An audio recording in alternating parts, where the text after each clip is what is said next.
Hey guys, happy Friday to you, TGIF. Thank God it's Friday, or the ABC night of television that I loved growing up. Are you kidding me? They don't make TV like that anymore. Full House, Family Matters, Step by Step, Boy Meets World. Can't touch those. This is the best. Today, I'm going to talk about the clock. Each quarter is 15 minutes, and there are 4 quarters. Therefore, the game should only last an hour, but they last like almost 3 hours sometimes. So why is that? Why does the clock stop and start constantly? Well, I'll tell you why. Right here, right now.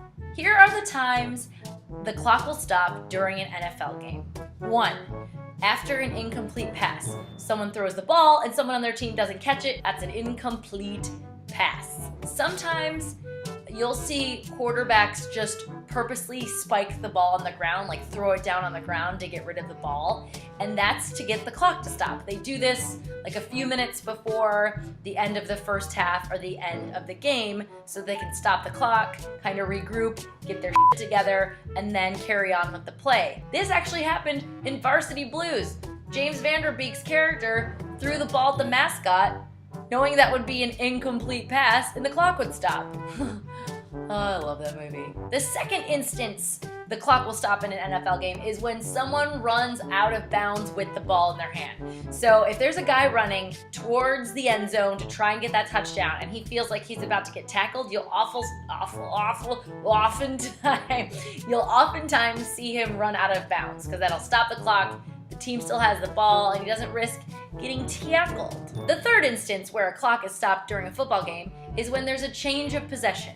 So when the ball goes from one team to another. So this is after an interception, after a team returns the punt, after a team doesn't get their 4th down. This is when the ball switches hands to the other team and the clock will stop. A fourth instance where a clock stops in a football game is for a timeout. Each team gets 3 timeouts per half. And if they don't use them, they lose them. So it makes sense to use all of your timeouts because it's a chance for you to stop the clock and for you to get your team in order. See what's going on. Hey, you guy, how come you aren't doing anything out there? And apparently I'm the coach of a Wisconsin or Minnesota team because that was so Midwest. Hey, you guy, why aren't you doing anything out there in the field? Why aren't you stopping that ball? We're the Green Bay Packers and we gotta win this game. Come on, guys, let's beat those Minnesota Vikings.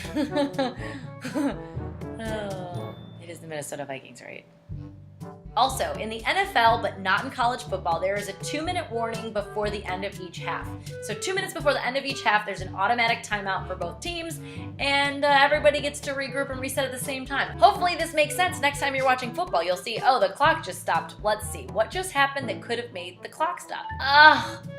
It was an interception. The ball was possessed by the other team. Oh man, that quarterback just spiked that ball on the ground and got rid of it like it was a hot potato. Oh, he wanted to stop the clock. What? I'm learning football and I didn't even know it.